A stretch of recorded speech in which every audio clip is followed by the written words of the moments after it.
Hoje nós estamos aqui com o pastor Milton Júnior para falarmos um pouco sobre aconselhamento e a relação do aconselhamento com o livro de Salmos. O pastor Milton Júnior é pastor na Igreja Presbiteriana da Praia do Canto, lá em Vitória. Pastor, o que o senhor teria para falar para a gente sobre a relação entre aconselhamento e o livro de Salmos? Primeiro, é uma alegria poder participar aqui desse quadro. Como o aconselhamento bíblico prima pelas Escrituras e nós entendemos que a Escritura tem solução para todos os dilemas humanos, Paulo afirma que toda a Escritura é inspirada por Deus e é útil para o ensino, para a demonstração, para a correção na justiça, a fim de que o homem de Deus seja perfeito e perfeitamente habilitado para toda boa obra. O livro dos Salmos é uma coletânea de cânticos do povo de Israel. O saltério era o inário do povo de Israel e ele está organizado aqui em 5 livros com temas recorrentes. Você tem ali o Messias, você tem o reino de Deus, a sua lei, e como toda escritura, o livro de Salmos também aponta para Jesus Cristo. O Senhor Jesus Cristo, ao ensinar, disse que as escrituras ensinavam a respeito dele, e dentro da revelação de Deus, a revelação progressiva, os Salmos têm um papel importante de apontar para características tanto do Messias que viria, quanto para o reino de Deus. E em meio a tudo isso, você tem os dilemas do povo. Deus está se revelando e, ao mesmo tempo, o povo está vivendo a sua vida com os seus dilemas. Quando você olha, por exemplo, para os 2 primeiros salmos, os 2 primeiros salmos, eles são a abertura aqui do saltério. No primeiro versículo você tem uma afirmação importante. Bem-aventurado o homem que não anda no conselho dos ímpios, não se detém no caminho dos pecadores, nem se assenta na roda dos escarnecedores.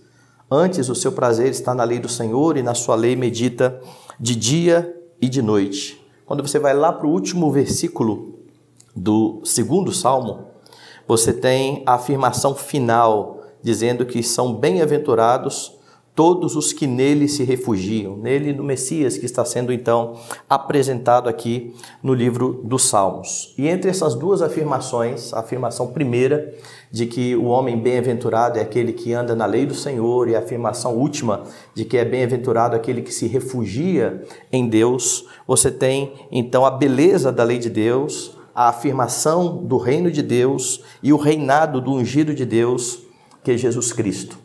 Você tem basicamente, então, aqui 2 tipos de pessoas sendo apresentadas, o justo e o ímpio. Se você olha para o verso 3 e 4, você tem a descrição falando a respeito do justo. O justo é como uma árvore plantada junto à corrente das águas, que no devido tempo dá o seu fruto e cuja folhagem não murcha, tudo quanto ele faz será bem sucedido. Em contraste com isso, você tem o ímpio. Os ímpios não são assim. São, porém, como a palha que o vento dispersa. Então, há um contraste aí entre o justo e o ímpio. Enquanto o justo ele é bem sucedido naquilo que ele faz, o ímpio ele vai mal no seu caminho. O Senhor vai julgá-lo no tempo determinado. Agora, qual a razão para tudo isso? A razão é que o justo crê no Messias. Ele aguarda o Messias que vem sendo prometido por Deus desde que Adão pecou. Desde que Deus fez a promessa de que da mulher viria aquele que iria esmagar a cabeça da serpente. Enquanto o ímpio, se não se render a esse Messias, receberá sua ira, como está descrito aqui ainda no verso 12, beijai o filho para que não se irrite e não pereçais no caminho, porque dentro em pouco se lhe inflamará a ira. O instrumento, então, que o Senhor vai usar para abençoar o justo é exatamente a sua palavra, como está aqui no versículo 1. Bem-aventurado o homem que não anda no conselho dos ímpios, não se detém no caminho dos pecadores, não se assenta na roda dos escarnecedores, antes o seu prazer está na lei do Senhor, e na sua lei medita de dia e de noite. O contraste é interessante porque você tem o conselho dos ímpios e o conselho de Deus. O conselho dos ímpios e o conselho que procede da boca de Deus e que está registrado, então, na sua palavra. O homem bem-aventurado é esse que tem esse prazer na lei do Senhor. Então, nos Salmos, Você tem a verdade que vai ser expressa por Paulo lá no Novo Testamento, dizendo que a Escritura é útil para tornar o homem perfeito e perfeitamente habilitado para toda boa obra. Ou se a gente quiser usar uma linguagem do próprio livro dos Salmos, a lei do Senhor é perfeita e restaura a alma. Perfeito. O senhor acha que um bom entendimento de uma teologia bíblica, pastor, pode revelar maiores aspectos para o aconselhamento, pode refinar?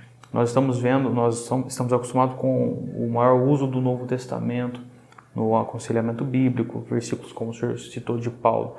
E a gente vê uma abordagem como o livro de Salmos, remetendo ao aconselhamento, algo que parece incomum. Como o senhor vê a relação do aconselhamento no Antigo Testamento, especificamente em Salmos? Excelente. Como nós temos a progressão da revelação, e como no próprio Novo Testamento, quando Paulo fala que toda a Escritura é inspirada por Deus e útil para ensino, é bom pensar que a Escritura que Paulo tinha era exatamente o Antigo Testamento. O Novo Testamento ainda estava sendo escrito. O cânon do Novo Testamento ainda não estava fechado.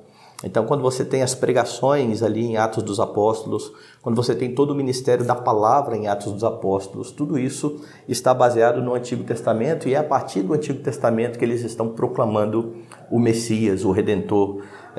Basta lembrar, por exemplo, de Filipe com Eunuco. Ele estava lendo o livro do profeta Isaías e, de repente, Filipe pergunta se ele compreendia aquilo que ele estava lendo. E, diante da resposta do eunuco, eu falei, não posso compreender se ninguém me explicar. O texto diz que Filipe sobe ao carro e, começando desse texto, ele anuncia Jesus. Então, Jesus é visto em todas as páginas do Antigo Testamento. É por isso que nós precisamos entender a importância da teologia bíblica firmada e centrada em Jesus Cristo para ajudar aqueles que estão passando por dilemas. Você olha para o livro dos Salmos, por exemplo, você vai ver que o livro dos Salmos se contrapõe a muito daquilo que você tem nos nossos dias quando se pensa em ajudar pessoas. As abordagens seculares, por exemplo, com a sua cosmovisão equivocada, vão dizer, por exemplo, que o homem ele não passa de um animal. Então, isso vai interferir na forma como você vai abordar os dilemas, ou que o homem ele é essencialmente bom, ou que o problema do homem está no meio em que ele vive. Qual é a resposta, por exemplo, do livro dos Salmos para isso? Você tem, por exemplo, no Salmo de número 8, Salmo de Davi, a questão antropológica resolvida. Davi ali no Salmo 8 vai declarar, né? Ó Senhor, Senhor nosso, quão magnífico em toda a terra é o seu nome. Ele vai dizer, quando eu contemplo os céus e a lua e as estrelas, o que é o homem para que dele te lembres? Então a pergunta de Davi é importante. E a resposta então vem em seguida. Fizeste, no entanto, por um pouco menor do que Deus, e de glória e de honra o coroaste. O que Davi está mostrando aqui é que o homem é feito imagem e semelhança de Deus. Davi nos remete lá ao princípio, a Gênesis, o homem criado à imagem e semelhança do seu Criador. Ainda no livro dos Salmos, quando você pega, por exemplo, Salmo 51, Salmo de Davi, Davi vai ser enfático dizendo, eu nasci na iniquidade e em pecado me concebeu minha mãe. E aí você tem exatamente o problema e o dilema humano. Esse homem criado à imagem e semelhança de Deus, ele sofre porque ele é um pecador. Ele está em meio ao pecado, ele nasceu em pecado, o pecado que ele recebeu do seu primeiro pai. Mas o livro dos Salmos ainda vai mostrar que esse Deus que criou o homem, ele consegue sondar o coração do homem. Salmo 139, a oração ali de Davi é: sonda-me, ó Deus, e conhece o meu coração, prova-me e conhece os meus pensamentos. Tudo isso então no livro de Salmos. O Salmo ainda vai dizer, os Salmos ainda vão proclamar que só Deus pode direcionar o homem para aquilo que é bom. Salmo 86, 11, ensina-me, Senhor, o teu caminho e andarei na tua verdade. Dispõe-me o coração para só temer o teu nome. Esse coração corrompido, ele pode ser restaurado e direcionado pelo Senhor por meio da palavra. Lembra que a gente está focado lá no justo que tem o seu prazer na lei do Senhor e tudo que ele faz prosperará. Então o que você tem aqui no livro, no decorrer do livro, são os vários dilemas que nós vivemos. e que os nossos irmãos do passado viveram. Então eles colocavam a sua angústia diante de Deus com cânticos, com a poesia dos Salmos. Por exemplo, o Salmo 3, verso 5, quando Davi não se entrega ao desespero a despeito da sua dificuldade, daquilo que o cercava. O seu filho o persegue e ele em paz se deita e logo pega no sono por causa da sua convicção de que o Senhor é com ele. Ele está firmado na rocha eterna, que é o seu Senhor, crendo no Messias que virá. Lá no Salmo 13 você tem o mesmo Davi, com o coração entristecido por causa da perseguição dos inimigos, por causa de vários dilemas que o acometiam, e de repente esse coração se torna alegre por conta da confiança que ele tem em Deus. Quando ele vai dizer, então, quanto a mim, confio na tua graça. Regozije-se o meu coração na tua salvação. Um coração que é descrito, em princípio, como profundamente triste, dia a dia triste. No Salmo 73, você tem Asaf, que sofria por olhar à sua volta as pessoas aparentemente prosperando, pessoas que não temiam a Deus, e ele, um servo de Deus, passando por várias dificuldades. O problema da cobiça apontada pela lei, e então ele diz que seus pés quase se resvalaram. Ele diz ainda que era inútil servir a Deus, inutilmente conservei puro o meu coração. E o que muda a visão e a vida de Asaf foi entrar na casa do Senhor e atentar com o fim. Enquanto os ímpios serão julgados, ele estaria para sempre com o seu Senhor.